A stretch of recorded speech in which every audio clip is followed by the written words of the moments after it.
राजू, तू दिन भर यूं ही बैठा रहता है। तेरे लिए ही तो मैं खटता हूँ। अगर मैं ना कमाऊं तो घर कैसे चलेगा? सही कह रहे हैं जी। आपका भाई बस खाता है, कमाता कुछ नहीं। घर में एक निकम्मे को पालना कितना मुश्किल होता है। भैया, मैं कोशिश कर रहा हूँ काम ढूंढने की, पर अभी तक कोई काम नहीं मिला।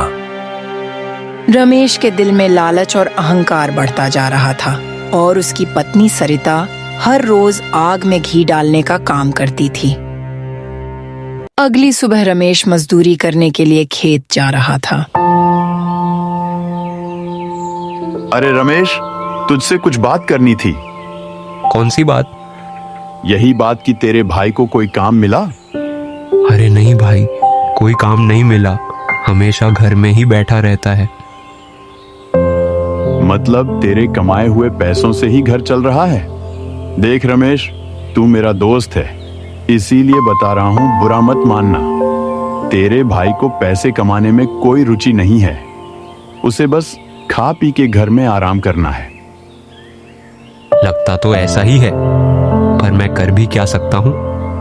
अगर मेरा भाई ऐसा करता ना, तो मैं उसे घर से निकाल देता।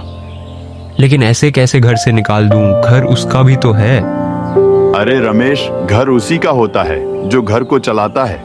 बस आगे तेरी मर्जी, तुझे जो ठीक लगे तू वही कर। अच्छा ठीक है, मैं चलता हूं, मुझे कुछ काम है।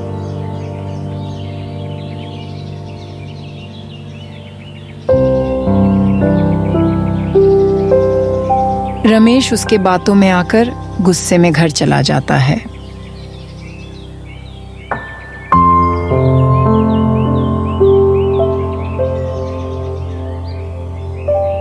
अरे, आप आज काम पर नहीं गए? और आप इतना गुस्से में क्यों हैं?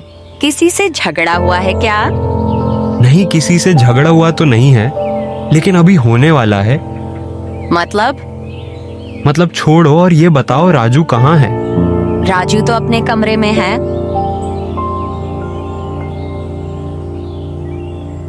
बस बहुत हो गया। राजू, आज से तू इस घर में नहीं रहेगा।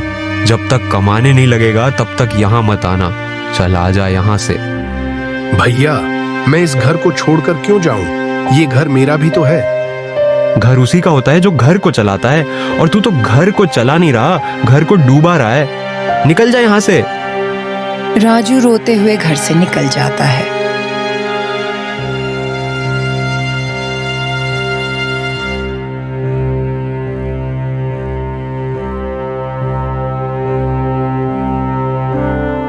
राजू रोते रोते गांव की गलियों से गुजरता रहा। उसे समझ नहीं आ रहा था कि वो कहाँ जाए। फिर उसे याद आता है, अरे मैं दीनानाथ चाचा को कैसे भूल गया। वो तो सच्चे और नेक इंसान है, वो मेरी मदद जरूर करेंगे। राजू दीनानाथ चाचा के घर जाता है। चाचा, मेरी मदद कीजिए। भैया ने मुझे घर से निकाल दिया। मेरे पास रहने को घर नहीं और खाने को रोटी। घर से निकाल दिया? ऐसे कैसे घर से निकाल दिया? कुछ हुआ है क्या तुम्हारे बीच? चाचा, अब आपसे क्या छुपाना। वो क्या है कि मुझे कोई काम नहीं मिल रहा, इसीलिए भैया ने मुझे घर से निकाल दिया। लगता है रमेश लालची हो गया है। राजू, तू चिंता मत कर। मेरे पास एक छोटा सा खाली मकान है, तू वहां रह ले और काम की चिंता मत कर। पास के गांव में लकड़ियां बेचकर अच्छा पैसा कमाया जा सकता है। चाचा, क्या मैं वो काम कर पाऊंगा? हाँ राजू, सुबह जंगल जाके लकड़ी काटना और शाम को बाजार में बेच देना, बस इतना तो काम है। अब चल, तुझे वो घर दिखा देता हूं। चाचा राजू को अपने दूसरे घर ले जाते हैं।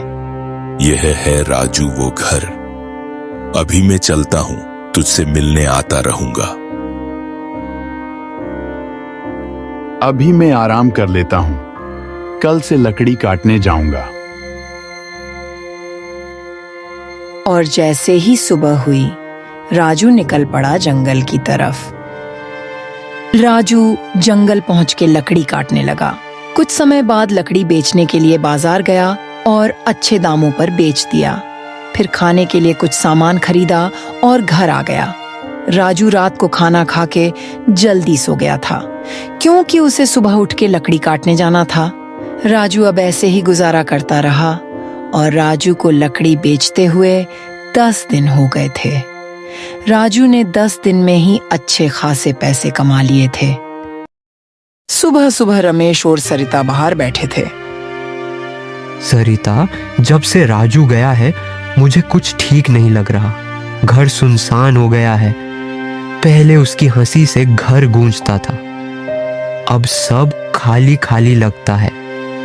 घर में रहने का मन ही नहीं हो रहा है। मैं भी यही सोच रही थी, शायद हमने गलती कर दी उसे घर से निकालकर। मैं उसे वापस लाने जा रहा हूँ। आखिर वो मेरा भाई है।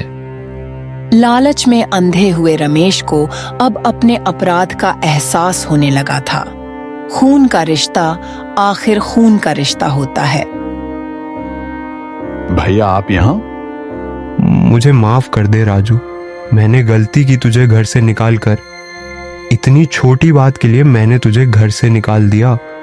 कोई बात नहीं भैया, आज आपकी वजह से ही तो मैं यहाँ पर खड़ा हूँ।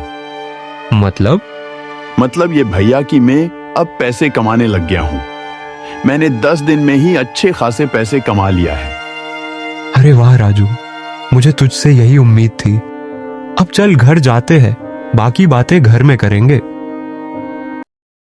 भैया अब आप मजदूरी करने मत जाना, आप मेरे साथ लकड़ी काटने के लिए चलिए। ठीक है राजू, चल दोनों साथ काम करेंगे। कुछ हफ्ते बाद दोनों ने एक दुकान खरीदा और लकड़ी का व्यापार करने लगे। अब उनका परिवार अच्छे से चल रहा था।